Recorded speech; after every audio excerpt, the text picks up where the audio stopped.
अस्सलाम वालेकुम वीवर्स, कैसे हैं आप सब लोग। होप कि आप सब लोग खैर खैरियत से होंगे।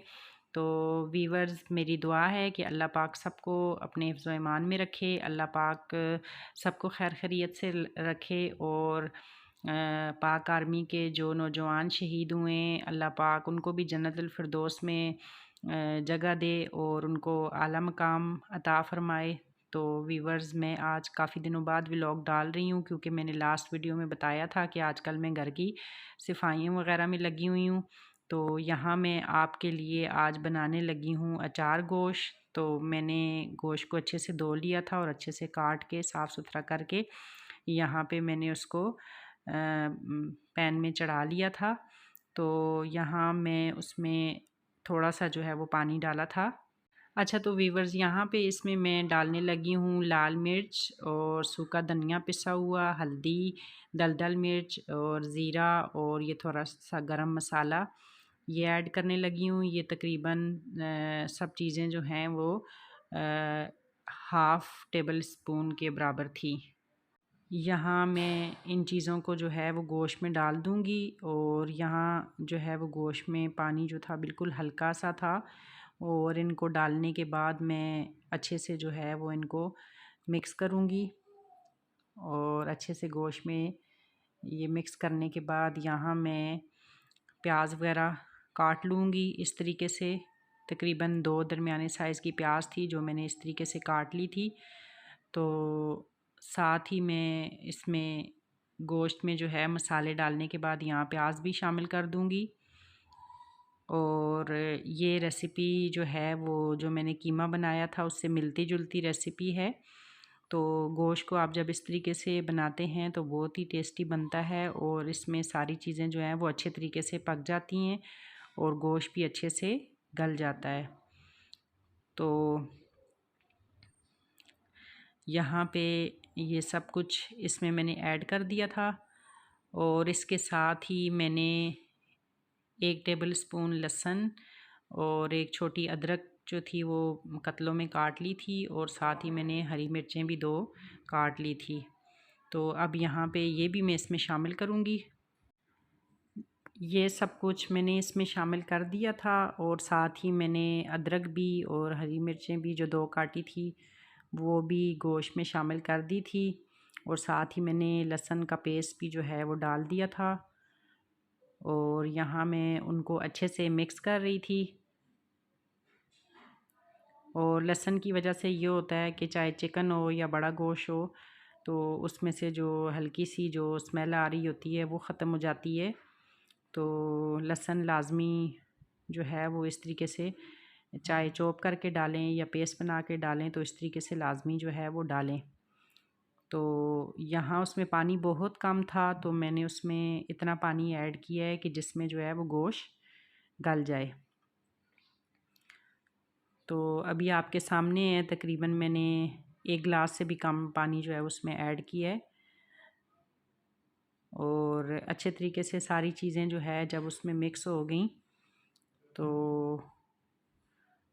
उसके बाद अब जो है मैं इस गोश्त को तकरीबन 30 मिनट तक पकाने के लिए जो है रखूँगी। तो यहाँ इस पॉइंट पे जो है मैं अब इसको ढक्कन से ढाँप दूँगी और ये तकरीबन 30 मिनट जो है वो इस पानी में और मसाला जात के साथ पकेगा। अक्सर लोग जो है वो टमाटर भूनते वक्त डालते हैं तो मैं कीमे और गोश्त में टमाटर भी साथ ही डाल देती हूँ। इससे ये होता है कि ग्रेवी बहुत अच्छी बन जाती है और टमाटर जो है वो अच्छे से गल भी जाते हैं। तो मैं साथ ही यहाँ पे इसमें डाल दूँगी टमाटर। ये तकरीबन 2 से 3 अदर टमाटर थे, दरमियाने साइज़ के, ना बहुत छोटे थे ना बहुत बड़े थे।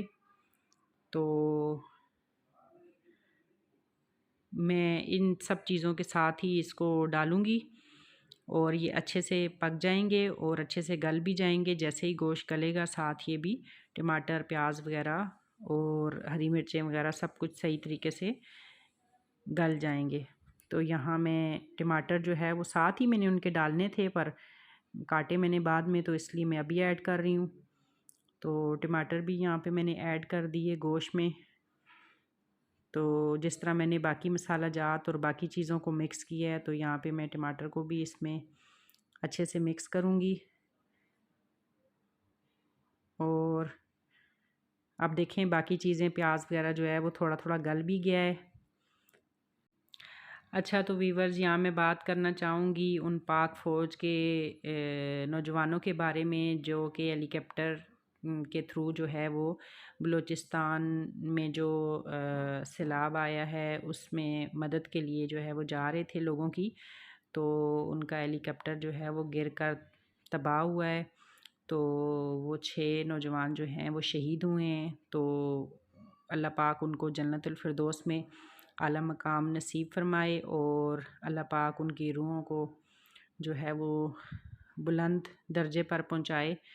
और ये आर्मी के नौजवान ही हैं जिनकी वजह से हमारा मुल्क जो है वो बचा हुआ है, जो हमारे आगे जो है वो ढाल बनते हैं और दुश्मन से जो है वो दुश्मन की वारों से हमें बचाते हैं।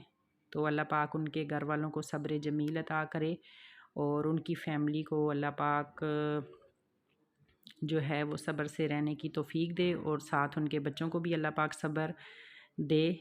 और बस मैं उनके लिए यही कहना चाहूँगी। तो यहाँ पे जो है वो काफ़ी देर बाद जब मैंने ढक्कन हटाया तो आप देखें कि गोश्त जो है वो पककर इस कंडीशन में आ गया था। तो यहाँ मैंने बाकी मसाला जात तो डाल दिए थे, अब इसमें मैं थोड़ा ये अचार गोश्त का मसाला डालूँगी।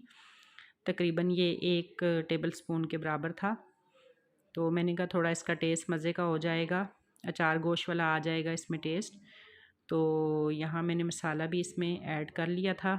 तो बाकी मसाला जात चूँकि ऐड थे तो इसलिए मैंने ये ज़्यादा नहीं डाला, थोड़ा टेस्ट देने के लिए मैंने 1 स्पून जो है इसमें ये ऐड किया था। अच्छा जी, अचार गोश्त का मसाला यहाँ ऐड हो गया था। यहाँ मैं इसको अच्छे से फिर मिक्स कर लूँगी। और फिर चूँकि गोश्त तो अभी गला नहीं था, ये मैंने बीच में ही ढक्कन हटाया था। अभी आप देखें कि पानी उसमें जो है वो बाकी है। तो नमक मैंने शुरू में नहीं डाला था, तो अभी मैंने उसमें नमक भी ऐड किया है। तो नमक आप हस्बे ज़रूरत जो है वो ऐड कर सकते हैं। तो यहाँ पे आप देखें काफ़ी हद तक जो है वो पानी खुश्क हो चुका था जो मैंने डाला था और गोश्त भी तकरीबन गल चुका था। तो यहाँ मैं जो है अब इसके अंदर गोश्त के अंदर जो पानी है इसको मज़ीद मैंने और भी सुखाना है और उसके लिए मैं इसको दोबारा ढाँपूँगी ताकि गोश्त की जो रई सही कसर है वो भी गल जाए और साथ ही पानी भी इसका खुश्क हो जाए। तो अभी देखें ये मैंने तकरीबन 5-10 मिनट तक जो है वो मैंने इसको मज़ीद पकाया है। तो ये इसका पानी जो है खुश्क हो गया है और आप देखें कि जो मसाला जात इसके अंदर मैंने डाले थे और जो चीज़ें डाली थी, टमाटर, प्याज और हरी मिर्चें, अदरक वग़ैरह, सब देखें किस तरह गल कर जो है वो इसका जो है वो ग्रेवी के तौर पर सामने आ गए हैं और साथ ही जो है वो गोश्त भी जो है वो अच्छे से गल गया है। तो यहाँ इस पॉइंट पर मैं जब ये सारी चीज़ें जो है वो गल जाएंगी और हल्की फुल्की गोश्त में जो है कसर रह गई है जो कि भूनते वक्त कंप्लीट हो जाएगी, तो यहाँ इस पॉइंट पर मैंने इसमें ऑयल शामिल किया। तो ये आप देखें मैंने ऑयल बहुत ज़्यादा शामिल नहीं किया था क्योंकि गोश्त में ऑलरेडी जो चर्बी थोड़ी बहुत होती है उसकी वजह से भी गोश्त काफ़ी ऑयल जो है वो छोड़ देता है। तो इसलिए गोश्त में इतना ज़्यादा ऑयल डालने की ज़रूरत नहीं होती। हालांकि इसमें चर्बी इतनी नहीं थी, बहुत कम थी, पर फिर भी मैंने ऑयल का इस्तेमाल जो है वो कम ही किया है। अच्छा जी, यहाँ ऑयल डालने के बाद जो है वो आप देख लें कि गोश्त की पोजीशन किस तरह की थी और साथ ही मसाला जात वगैरह भी अच्छे से गल चुके थे। और अब मैं इस पॉइंट पे जो है गोश्त को भुनना स्टार्ट करूँगी और मैं अब इसको अच्छे से भूनूँगी ताकि रई सही कसर भी जो है वो भी कंप्लीट हो जाए। और यहाँ इसकी बुनाई बहुत ज़रूरी है। तो वैसे तो इसमें सब चीज़ें जो हैं वो गल चुकी हैं, लेकिन बुनाई जो है वो इसलिए ज़रूरी है क्योंकि अच्छे से जब हम गोश्त को भूनेंगे तो ये मसाला जात वगैरह गोश्त के अंदर जाएंगे और गलेगा भी, और जितना हम उसको भूनेंगे उससे उसका टेस्ट बहुत अच्छा आता है। तो यहाँ पे आप देखें कि ये बुनाई के बाद जो उसकी शक्ल थी वो कैसी थी, ये बिल्कुल तैयार हो गया था। अच्छा जी, आज मैंने सोचा मैं क्यों ना आपको जो है साथ एक मीठे की रेसिपी भी दे दूँ। तो यहाँ अचानक से मेरे दिल में ख़्याल आया था, बच्चे मांग रहे थे कि हमारे लिए जो है वो कुछ बना दें मीठे में, तो मैंने कहा चले मैं आज ये भी आपके साथ शेयर कर देती हूँ। अच्छा जी, मैंने पानी बॉयल करने के लिए रख दिया था। ये तकरीबन 1.5 गिलास पानी था, तो जिसमें मैंने ये रंगीन सेवइयाँ जो कि पैकेट में मिल जाती हैं मार्केट से, तो ये मैंने ऐड कर दी थी। अब मैं इसको इस पानी गरम वाले पानी में जो है वो अच्छे तरीके से इन सेवइयों को पकाऊंगी और इनको गलाऊंगी। तो थोड़ी देर ये इस पानी में पकेंगी। तो पकने के बाद जो है वो जब ये गल जाएंगी तो मैं उसके बाद साथ साथ आपको बता रही हूँ कि क्या चीज़ बना रही थी मैं। अच्छा जी, ये भी मैं सिलेंडर पे ही पका रही हूँ और तकरीबन कुर्बानी की ईद से पहले से जो है वो हमारी एरिया में जो है वो गैस नहीं आ रही है। तो गैस बिल्कुल भी नहीं है और काफ़ी दफ़ा कंप्लेन वगैरह भी कर चुके हैं, लेकिन बहुत इशू है यहाँ पे गैस का। तो बस ये चीज़ें जब पकाने लगो तो यही सिलेंडर वाली जो है वो एक आखिरी चीज़ बचती है जिस पे हम लोग जो है वो चीज़ें बनाते हैं। तो वो भी बाज़ औक़ात जो है वो डर भी लगता है क्योंकि सिलेंडर काफ़ी ख़तरनाक चीज़ है। तो बस अल्लाह पाक सबको अपने हिफ्ज़-ओ ईमान में रखे। यहाँ देखें सेवइयाँ जो थी वो पक गई थी पानी में। तो अब मैंने करना ये था कि मैंने इलादा से दूसरी जो थी वो देगची में दूध बॉयल करना था। तो मैंने उसके बजाय क्या किया कि क्योंकि इसमें पानी काफ़ी खुश्क हो गया था सेवइयों में, तो मैंने उसी में जो है वो दूध डाल दिया था। तो दूध मैंने तकरीबन डाला था ये 1 किलो से थोड़ा कम था दूध। तो ये मैंने उन्हीं सेवइयों में डाल दिया था और अब अच्छे से मिक्स कर रही थी। तो अब थोड़ी बहुत जो रही सही कसर सेवइयों की थी वो अब इस दूध में ये पक कर तैयार हो जाएंगी। तो अब दूध को जो है वो बॉयल आने तक छोड़ते हैं कि जब तक इसमें उबालियाँ आती हैं। तो साथ ही व्यूअर्स यहाँ पे तकरीबन 2 टेबल स्पून मैंने ले लिया था कस्टर्ड पाउडर। तो उसको मैंने थोड़े से दूध में जो है वो मिक्स करके अच्छे से मिक्स कर लिया था। उसका इस तरह का मैंने मिक्सचर तैयार कर लिया था। तो ये भी मैं ऐड करूँगी दूध में जब वो अच्छे से बॉयल हो जाएगा। तो वैसे तो मैं ये एक नॉर्मली जो कस्टर्ड हम बनाते हैं वो थोड़ा थिक होता है, तो उसमें कस्टर्ड पाउडर ज़्यादा डलता है। तो ये उस तरह का नहीं बनेगा, तो इसलिए मैंने इसमें 2 चम्मच कस्टर्ड के पाउडर के डाल दिए थे। तो यहाँ मैंने हाफ़ कप जो है वो चीनी ले ली थी और अंदाज़े के मुताबिक मैंने इसमें हाफ़ कप जो है वो चीनी भी ऐड करनी है। और यहाँ दूध आप देखें कि ये बॉयल आ गए थे इसमें और दूध अच्छे से जो है वो गर्म हो चुका था। अब यहाँ पे सेवइयाँ भी इसमें मज़ीद पक चुकी थी। तो अब इस पॉइंट पे मैं अब इसमें ये 2 चम्मच जो मैंने कस्टर्ड पाउडर का अमेज़ा बना के तैयार किया था, अब यहाँ पे मैं इस दूध में वो शामिल करूँगी। तो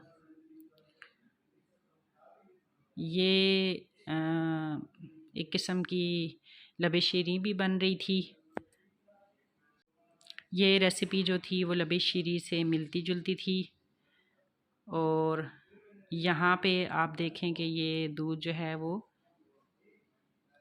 अच्छे से इसमें जो है वो उबालियाँ आ चुकी थी और मैं चाह रही थी कि थोड़ी सेवइयाँ जो है वो इसमें अच्छे से जो है वो पक जाएं, तो इसलिए थोड़ा वेट कर रही थी।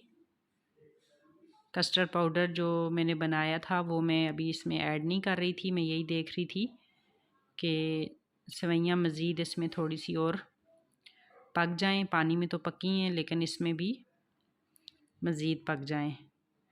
तो बस अब तकरीबन ये सेवइयाँ जो है वो अच्छे से पक चुकी थी। तो यहाँ मैं अब इसमें जो है वो कस्टर्ड पाउडर जो है वो ऐड करूँगी। और ये मैंने यहाँ पे कस्टर्ड पाउडर जो है वो ऐड कर दिया था। यहाँ पे मैं इसको ऐड करने के बाद इसको छोड़ना नहीं है, इसको फ़ौरन से जो है वो आपने चम्मच चलाना है ताकि ये गुठलियाँ ना बने। तो अक्सर कस्टर्ड पाउडर जब आप ऐड करते हैं तो दूध में गुठलियाँ बन जाती हैं, तो फ़ौरन से आप उसमें चम्मच लाजमी चलाएं अच्छे से, ताकि वो मिक्स हो जाए दूध में और उसमें कोई गुठली वगैरह ना बने। बलूचिस्तान में जो सैलाबी रेला आया है उसकी वजह से बहुत लोगों की जानों को नुकसान पहुंचा है, बहुत लोगों की अमवात हुई है, बूढ़े बच्चे जवान उन उसमें जो है उस रेले में मौत का शिकार हुए हैं, उनके जानवरों को काफ़ी नुकसान पहुंचा है। और उसके अलावा जो है वो उनकी फसलों को बहुत नुकसान पहुंचा है, उनके घर तबाह हो गए हैं। तो अल्लाह पाक जो है वो सब पर अपना करम करे, रहम करे और अल्लाह पाक नागहानी आफ़तों से सबको बचाए और हम सबको अपने हिफ्ज़-ओ-ईमान में रखे। आमीन सुम्मा आमीन। तो वीवर्स यहाँ पे ये इसको मैंने ज़्यादा थिक नहीं करना था कस्टर्ड पाउडर डालने के बाद, तो ये आप देखें कि बहुत ज़्यादा थिक नहीं हुआ था। यहाँ इस पॉइंट पे जो है वो मैं इसको थोड़ा सा और पकाऊंगी और मैं साथ ही चीनी भी ऐड कर दूंगी। तो चीनी ऐड करने के बाद मैं इसको मज़ीद जो है वो थोड़ी देर और पकाऊंगी ताकि चीनी अच्छे से इसमें मिक्स हो जाए। और ये लबे शीरीं से मिलती जुलती जो मैं स्वीट डिश बना रही थी, ये जो है वो अच्छे से तैयार हो जाए। तो यहाँ पे आप देखें कि वो अच्छे से चीनी जो है उसमें मिक्स हो चुकी थी। और अभी आप इसकी थिकनेस चेक करें, पहले से काफ़ी ये गाढ़ा हो गया था, पहले बिल्कुल ही पतला पतला सा लग रहा था। अब देखें आप कि जैसे जैसे कस्टर्ड जो है वो पकने लगा है तो मज़ीद दूध जो है वो काफ़ी गाढ़ा हो गया है। अच्छा, तो वीवर्स एक बात जो मैं अपनी वीडियोस में कहना भूल जाती हूँ, तो मैं आपसे ये कहूँगी कि अगर आपको मेरी वीडियोस अच्छी लगती हैं तो प्लीज़ उन्हें ज़रूर लाइक एंड शेयर भी किया करें और बेल के आइकन पे जो है वो उसको भी दबा दिया करें ताकि मेरी हर आने वाली वीडियो आप तक पहुँच सके। तो वीवर्स यहाँ पे ये जो है वो पक के तैयार हो चुका था। तो अब आप देख लें, थोड़ी देर उसमें उबालियाँ वगैरह आ रही थी, तो थोड़ी देर में उसको मज़ीद पकाऊंगी। और बस इस पॉइंट पे मैं अब यहाँ पे थोड़ी देर पकाने के बाद मैं चूल्हा जो है वो बंद कर दूँगी। तो अब मेरे ख़्याल से ये आप देखें काफ़ी हद तक जो है वो पक चुका था और चीनी वगैरह का टेस्ट भी इसमें काफ़ी अच्छा आ गया था। अच्छा, चीनी के बजाय कुछ लोग जो है कोमेल वगैरह का भी यूज़ करते हैं, तो अगर कोमेल है तो आप वो ऐड कर लें, या इसके अलावा क्रीम वगैरह का भी यूज़ करते हैं, वो ऐड करनी है वो ऐड कर लें। तो मेरे पास कोमेल नहीं थी तो मैंने इसी वजह से चीनी ऐड की है। तो जो चीज़ें घर पर अवेलेबल होती हैं तो मैं उन्हीं से कोशिश करती हूँ कि मैं जो चीज़ बना रही होती हूँ मैं उन्हीं से बना लूँ। तो जो चीज़ नहीं अवेलेबल होती उसको मैं स्किप कर देती हूँ। तो यहाँ पे ये कस्टर्ड बिल्कुल पक कर तैयार हो चुका है। अच्छा वीवर्स, यहाँ पे मेरे पास फ्रूट्स में मैंने लिया एक सेब, एक मैंगो और 3 बनाना मैंने ले लिए। तो यहाँ पे मैंने जो है उनको अच्छे से धो के प्लेट में रख चुकी थी और साथ इसके जेली भी मैंने एक पैकेट निकाल ली थी। और अब मैं इनको अच्छे से जो है वो काटूँगी छोटा छोटा करके। तो यहाँ जेली के लिए मैंने पानी जो है वो रख दिया था और पानी जैसे ही बॉयल होगा तो मैं उसमें जेली ऐड कर दूँगी। तो यहाँ जो है वो पानी बॉयल हो चुका था, तो बस थोड़ी देर बॉयल करने के बाद अब मैं यहाँ पे इस पॉइंट पे इसमें जेली ऐड करने लगी हूँ। तो ये रेड कलर की जेली थी और बस ये पानी चूँकि काफ़ी देर बॉयल हो रहा था तो इस वजह से इसको और मज़ीद जो है वो इतना पकाना नहीं है। तो ऐड करने के बाद इसमें अच्छे से जो है वो चम्मच में चला रही थी और बस थोड़ी देर ही मैंने इसको और पकाना है कि हल्की सी जो है बॉयल वगैरह आ जाए। तो जेली इसी तरह रेडी होती है। बस ये देखें आप, थोड़ी बहुत इसमें उबालियाँ आ रही थी तो यहाँ पे ये जेली भी बिल्कुल रेडी हो चुकी है। तो यहाँ मैं चूल्हा जो है वो बंद कर लूँगी और इसको मैं उतार लूँगी। और यहाँ मैंने एक छोटे से टिफ़िन में मैंने इसको, जो कि कुछ इस तरह का था, उसमें मैंने इसको डाल दिया था। तो अब इसको मैं रख दूँगी थोड़ी देर फ्रीज़र में, क्योंकि मुझे उसी वक्त चाहिए थी। तो ये फ्रिज में रखती तो फिर ये ना होती, इतनी जल्दी तैयार ना होती। तो मैं यहाँ पे इसको रख दूँगी फ्रीज़र में और जितनी देर ये फ्रीज़र में रहेगी उतनी देर के बाद मैं साथ ही ये बनाना, मैंगोज़ और एप्पल वगैरह जो है वो इस शेप में काट लूँगी। और यहाँ पे आप कस्टर्ड देखें कि वो पहले से भी ज़्यादा जो है वो थिक हो चुका था। तो ये आप देखें, उसकी थिकनेस चेक करें किस तरीके से वो गाढ़ा गाढ़ा सा हो गया था। बस इसी टाइप का हमें चाहिए, क्योंकि इसमें ये चीज़ें वगैरह ऐड करनी है। तो अगर तो बिल्कुल नॉर्मल आपने वैसे ही सादा कस्टर्ड बनाना है तो उसको आप काफ़ी थिक बनाएं। लेकिन अगर आपने उसमें, जिस तरह ये मैंने रंगीन सेवइयाँ डाली और साथ में फ्रूट्स वगैरह मैं डालूँगी, जेली ऐड करूँगी, तो अगर आपने ये चीज़ें उसमें ऐड करनी हैं तो फिर आप कस्टर्ड को बहुत ज़्यादा थिक मत करें। ये इतना ही आप रखें जितना कि मैंने इसको रखा हुआ है। तो यहाँ पे ये थोड़ी देर मैंने इसको इसी तरह रखा और अब मैं इसमें ऐड करूँगी एप्पल, मैंगो और बनानास। तो अब ये ठंडा हो चुका था, यहाँ पे काफ़ी देर से चूल्हा जो है वो मैंने बंद कर दिया था। बहरहाल मैंने बाउल में निकाल के फ्रिज में नहीं रखा था। तो मैंने कहा ये चीज़ें ऐड करके तो उसके बाद ही मैं इसको बाउल में डाल के तो फिर मैं फ्रिज में ठंडा होने के लिए रखूँगी और फिर सबको दूँगी। तो यहाँ मैंने फ्रूट्स इसमें ऐड कर दिए थे और अब इनको मैं अच्छे से मिक्स करूँगी।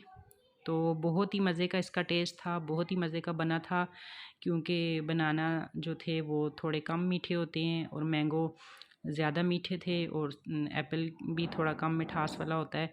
तो वो थोड़ा सा ज़्यादा मीठा, कम मीठा और इस तरह थोड़ा सा डिफरेंट सा टेस्ट आ रहा था। तो ये रेसिपी उम्मीद है कि आपको अच्छी लगी होगी। तो प्लीज़ आप भी ज़रूर ट्राई कीजिएगा और मुझे बताइएगा कि कैसी बनी। तो यहाँ पे मैंने बाउल में उसको शिफ्ट कर दिया था। तो आप ये देखें, जिस तरह देखने में ये माशाल्लाह से अच्छी लग रही थी, इसी तरह ये खाने में भी बहुत टेस्टी थी। और ये मैंने जो जेली थी वो भी यहाँ पे हमारी तैयार हो चुकी थी। मैंने उसको क्यूब्स की शक्ल में काट लिया था। तो अब मैं, क्योंकि फ्रूट्स तो उसमें शामिल कर चुकी थी, तो अब मैं जेली उसमें ऐड करूँगी। जेली को मज़ीद मैंने और छोटा कर लिया था क्यूब्स को। और ये यहाँ मेरे पास 2 बाउल में जो है वो मेरे पास लबे शीरीं जो है वो तैयार हो चुकी थी। जी, यहाँ पे हमारी लबे शीरीं जो थी वो तैयार थी और ये सब ने बड़े शौक़ से खाई थी, बच्चों को भी बहुत अच्छी लगी थी। अच्छा, तो वीवर्स ख्याल रखिएगा, आज का मेरा व्लॉग इतना ही था। अल्लाह हाफ़िज़।